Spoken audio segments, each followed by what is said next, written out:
Welcome to Here, the podcast where you get a VIP behind-the-scenes look at the broad collective of music venues and festivals that make Buffalo the music destination it is. I'm your host, Bentley. In this episode, we are at Scenic Artpark in Lewiston, New York. We bring you an engaging conversation with Richard O.A.R, lead guitarist of indie rock band O.A.R, and Artpark superfan John Camp. But first, at the venue, I caught up with interim president of Artpark, Dave Wedekindt. Thank you, Dave, for joining us today. Artpark is such a beautiful venue. Started 50 years ago. What was the mission then, and how has it evolved? What is it today?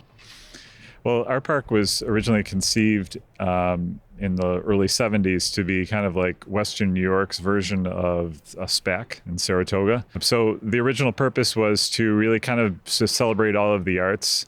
There was a huge visual arts program here. So a number of artists who went on to some pretty incredible careers got their start here. And with the idea that what they'd create here was impermanent. So we call it permanent impermanence. So it was maybe here for the season or a couple of years, and they either had to take it down or it was designed to just naturally just crumble away, right? At the same time, we had the main stage theater, and which at the time I believe had the largest stage in New York State. And it was built to do operas and ballets and huge productions. Bonnie Raitt was here the first summer and is going to be here for our 50th anniversary, which is kind of a cool full circle thing. And Buddy Guy opened for her that year, and he was just here last year on his farewell tour. There was a lot of jazz. Miles Davis played here. Just everybody who was like a thing or growing at that point in time. So it became like really popular summer place to go. And it was heavily dependent on New York State funding in the early years. And then the 80s came along and funding kind of dried up. Then it was in the 90s when George Osborne was hired as the new director that he had the idea to start this outdoor concert series in the Amphitheater where we're sitting today. So that started the Tuesdays in the Park, and that put Artpark on the map again with the community in a big way because those free shows had enormous attendance. But then they became not sustainable. The business was changing and the crowds were too large and it overwhelmed the community. So then we started ticketing those shows and kind of starting to scale them down. So now we've kind of today landed at a good space. I do feel a sense of newness here when it comes to the venue. So tell me a little more about that. We've reinvigorated the arts programming. We have the amphitheater. We've reactivated our main stage theater for programming there as well. The 50th anniversary, we're bringing it back to that original spirit of Artpark, so it's fun.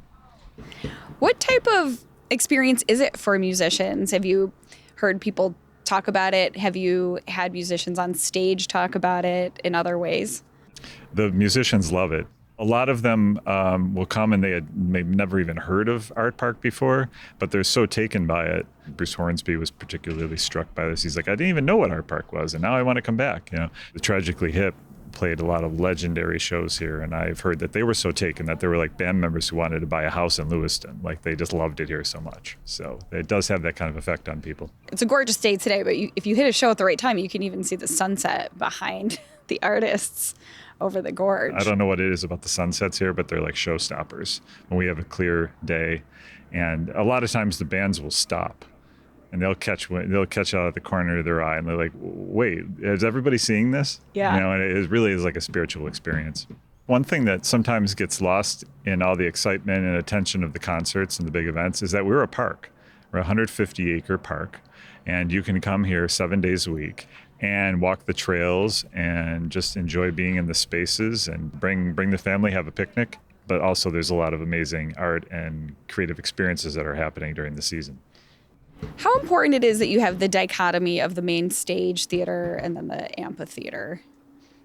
When you want a big, fun night out kind of show where they want a lot of energy from the crowd and it's like a party atmosphere, if you will, the amphitheater is perfect. But then there are shows where the audience wants a seat and they want to just take it in and listen and be real attentive and, you know, experiencing everything that's going on stage. And the artist wants that too. They want that focus. Because we do encounter artists who'll say, I don't do like outdoor GA kind of things. I want a theater. And so we have that option. And one thing I do notice is that you still try to keep the ticket prices accessible. And is that still a mission here at Artpark. Absolutely it is, because also remembering that we're in a park, public arts organization, we want that, we want to be democratic and we want to be as accessible as we can.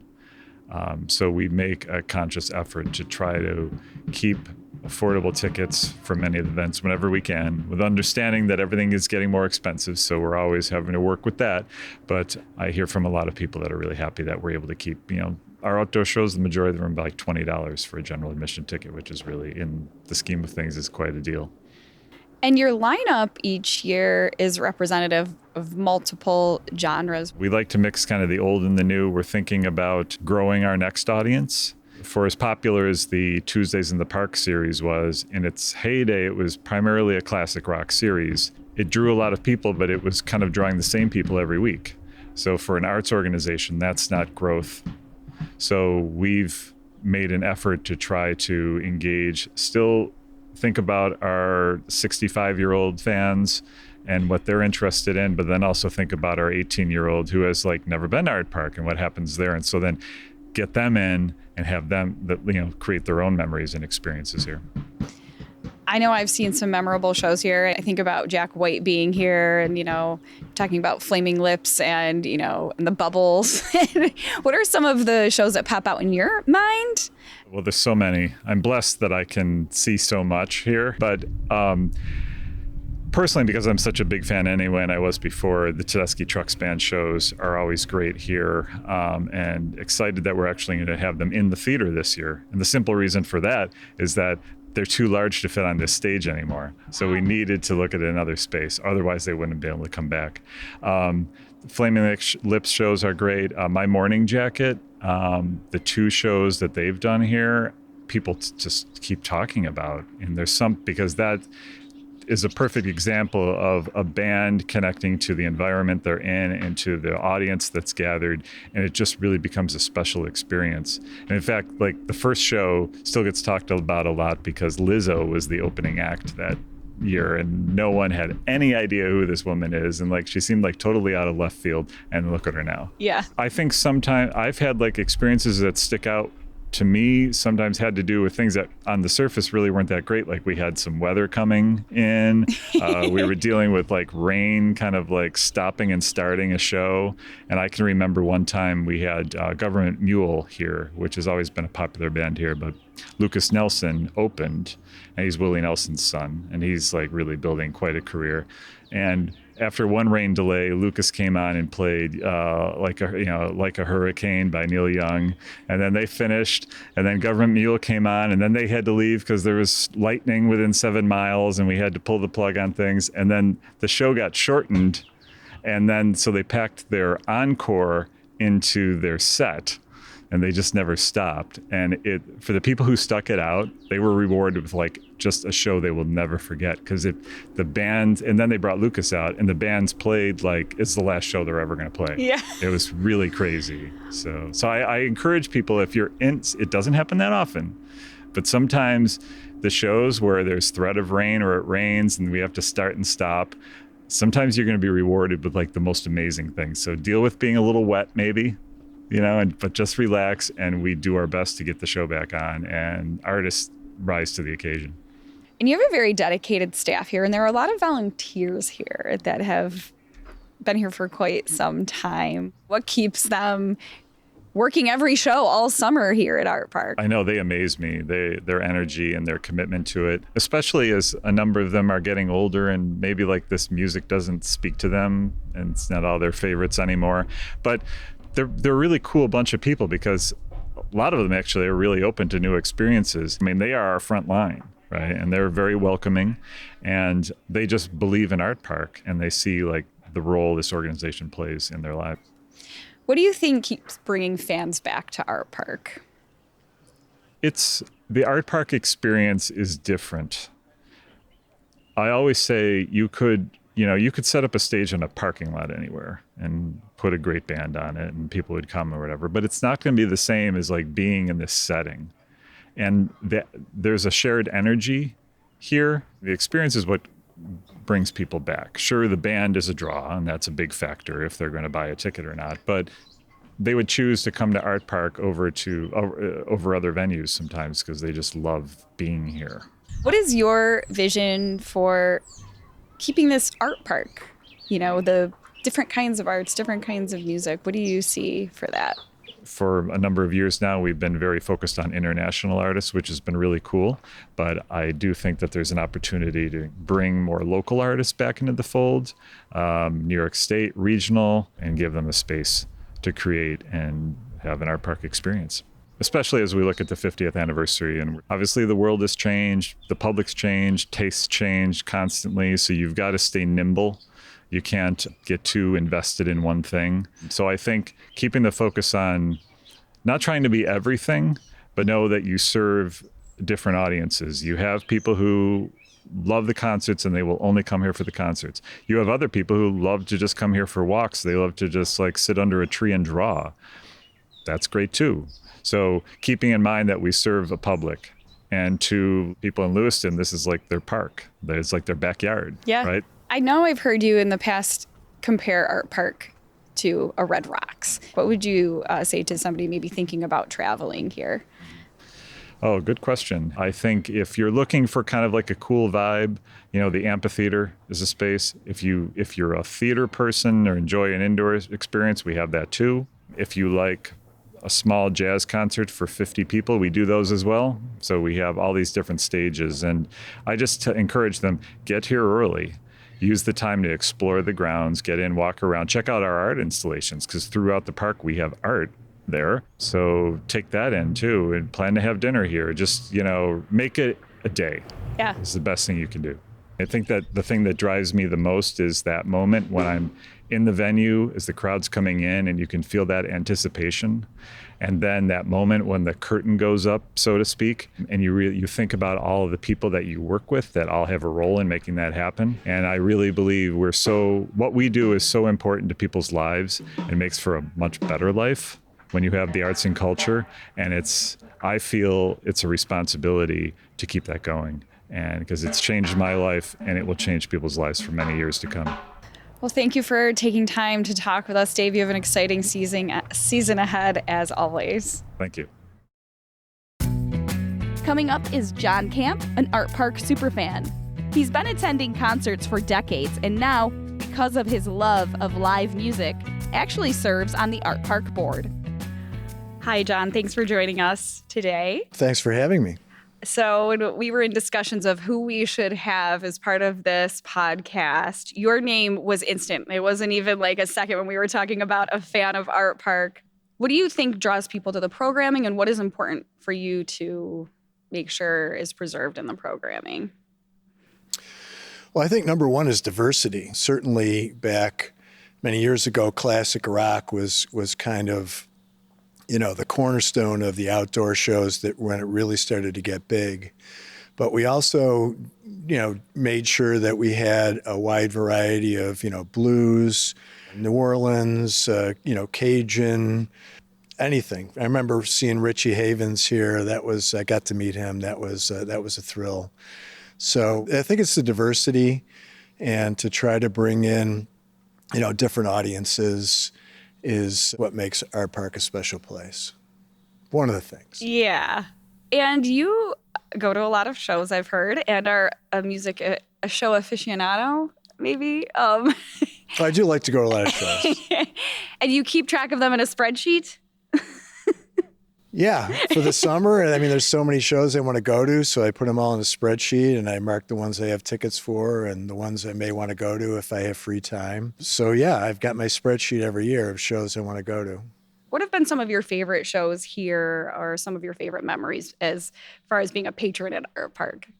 Probably one of my most vivid memories is seeing the Flaming Lips here on this stage. And I was sitting, you know, in like the second row. And what a show that was, both musically and visually.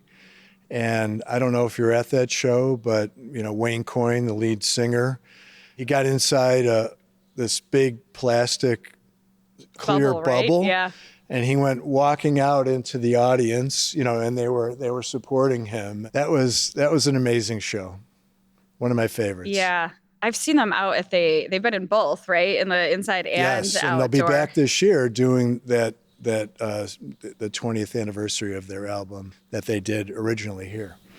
Why do you think it's important to have both of these venues? Being a concert goer yourself, they're two different experiences. For a while, we were doing a lot of the outdoor shows, and that's what got to be really big. And, we have the sponsor boxes, which are very important for raising money for Artpark to do other types of programming. So it's important that we maintain that. And then there's the outdoor atmosphere of being on the gorge while the show's going on and the sunset off to the right, back towards Toronto. And it's kind of like a family atmosphere. So you see a lot of the same people that come here and they meet up with their friends. And, I do the same. Plus, I've made a lot of new friends just from, getting to know people that come to a lot of concerts here. So that's great. So that's the outdoor experience. And then indoors, it's different, but it's great. There's not a bad seat in the house here. And, I try to get the best possible tickets I can. So a lot of times I'm sitting in the front rows, and it's just a great experience.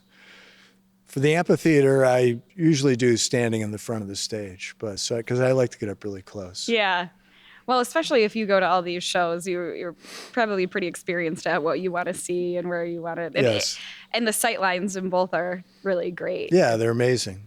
So you have been to a lot of other venues in other cities. What do you think makes this area and Buffalo a special music destination? Well, there's just so much variety, from small stages to, the bigger outdoor amphitheaters. The Darien Lake, has its version of its shows. Now you have the Outer Harbor with another outdoor experience. You've got, places like the Town Ballroom that is much more intimate. Although, the owners of the Town Ballroom have done a lot of shows here at Artpark as well. So they've help to, maintain the diversity of the different types of shows. You have Electric City, which is filling another void. You have Babeville, which is a very unique experience, inside a former church that has some great diverse artists that you wouldn't necessarily be able to see here because they don't draw a big enough audience. And then you've got like the Sportsman's Tavern that just has great music every day, national artists and local artists. So it's a really diverse experience in Buffalo, and you can really see just about any kind of music that you want. So when you're going to a show at Artpark, or if you knew somebody that was considering going to a show at Artpark, what do you tell them maybe about planning a day around it? Or, what are some things that would draw people to this venue and to the area if they're not familiar with it? Sure. Well, there's the Niagara River, and there's trails in Artpark that you can walk along the gorge. There's the village of Lewiston that's just great. It's very walkable. It's a great place to have dinner or lunch. So, I think those are the two primary things, aside from, going to Niagara Falls on your way here. Yeah. Right? It's always nice to talk to a fellow music fan, especially when it involves Artpark. So thanks for chatting with us today. Oh, well, thanks for having me. And I hope that anyone who's seeing this in the future and hasn't been to Artpark, it's an opportunity to come here and see what a great place it is, because you'll see some great shows. Oh, yeah, for sure. Thank you. Okay, thank you. In each episode of Here, Here, I love the conversations we have with performers. And it was hard to pick what artist to talk to for Artpark. And then it was easy. O.A.R. will be performing their 9th show at Artpark this season. So via Zoom, I caught up with their lead guitarist, Richard Ahn. Richard, thank you so much for joining us today. We are so excited that you're going to be playing Artpark, but you have, I looked this up, 2011 was the first show. 13 years you've been performing there, and this is going to be your 9th show. What are your memories from Artpark and the shows and the early shows? Wow. There's a lot. Aside from it just being a beautiful venue, one memory that comes to mind is playing there with Andrew McMahon and his band. And afterwards, we wanted to see, we didn't get a chance to see all the beautiful art installations that are kind of surrounding the venue. And we went on a walk after the show to check out these art installments, and we ended up at a bar walking maybe Center Street or something. We couldn't find our way back to the venue, so we had to have the bus drive to Center Street to pick us up.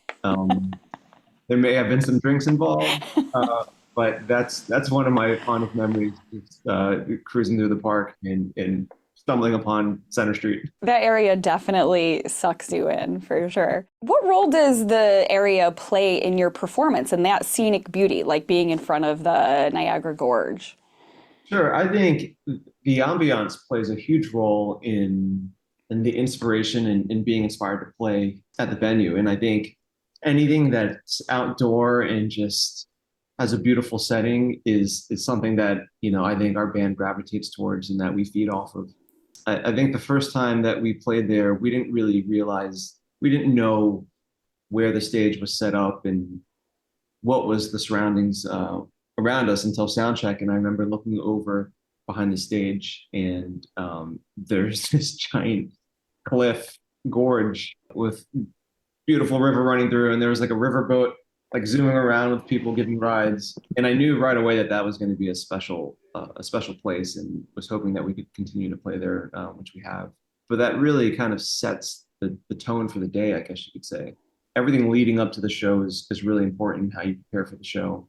And ambience like that, a setting like that, just can only do good things. What are some of the things that you do to prepare for a show? Can you remember anything Artpark specific or anything that you do on a regular basis? Staying in shape and working out and being healthy is a big part of our process for the show. So, and one of my favorite things to do is to run around Artpark because there's so many beautiful art installments, and that's part of the process of getting ready. Yeah. You have a very loyal fan base, a very interactive fan base. Your shows are very high energy. What are some of the things that might make a person that has never visited this venue or never seen O.A.R. want to come see your band at this venue? I mean, aside from the beauty of the venue and the art installments, I think the way that the venue is laid out, and when there's people in there, it literally looks like an ocean of heads. Yeah. I remember off to the right, there's like kind of this giant hill. And when that fills up with people, it just looks like it's just endless. It looks like Woodstock. Yeah. We love it. And you've toured all over the world, so it's great that you remember these things, because I can imagine that everything starts to just flow into the next thing as you're touring. It's interesting because we have played a lot of venues, but there's always certain things that just kind of stick out. Sometimes they're nothing meaningful. It's a graffiti that's on the wall or something beautiful like Artpark where you can't forget that. There's nothing like it. So you'll take the stage at Artpark on August 27th. So based on your previous performances and other shows you're performing, what are you most looking forward to in August? I think getting in front of a crowd in a beautiful place like that, being able to play all the new songs, but also playing our newest song. We have a new song that we wrote with DJ Premier and Brady Watt. Yeah. Gonna Be Me. And we're really excited to start playing that live. So I think that song in that setting at that venue is just going to be epic. It's going to be awesome. And I think this tour, we're gonna really focus on not satisfying that crowd that just knows us from the radio, but also our diehard fans that know the deep cuts that we haven't played in a long time. That's great. We are actually going to be talking to Robbie from Goo Goo Dolls about a music festival that he puts on here in Buffalo. Music is Art every year, and he's going to be in one of our next episodes. But you guys actually did a song. You did the Tom Petty cover, Won't Back Down, with Goo Goo Dolls, right? How did that all come about? Well, we were doing a tour together, and this was last summer, and we figured, well, let's get a song that we can get behind and be able to perform on stage and collaborate on. We both love that tune. It's a great song, and we thought it would really resonate with the crowd, and that Mark and Johnny's vocals and Robbie's bass playing would really fit into a style that we could add to. So we had a blast playing. It was awesome. You've toured all over the world. What makes a city a music destination, and how do you think Buffalo falls into that? I think a city needs to have a great venue to be considered a musical destination, an anchor for live music to come there. Artpark is easily one of those anchors. There's a ton of other venues in Buffalo that are great that we grew up playing into, but ending at Artpark and being able to play there it's a dream come true. And I think if you have a great venue like that, it automatically puts your city into a music town. Not only that, the fans in Buffalo, everyone comes to have a good time. Everyone there, they're all like real music listeners, they're real fans. So I would definitely categorize Buffalo as a music city. Well, we have embraced you as our own, pretty much, I feel like, between all of the venues that you've performed here and continue to perform. So thank you. We look forward to your show August 27th, and thanks for taking the time with us today, Richard. Thank you for having us. Thank you so much. We'll see you then. See you then. That wraps up this episode of Here Here. Be sure to check out more episodes on YouTube and wherever you get your podcasts. Buffalo is a unique music destination, and we uncover it all on Here Here. This program is produced by Buffalo Toronto Public Media for Visit Buffalo Niagara. I'm Bentley. Thanks for listening.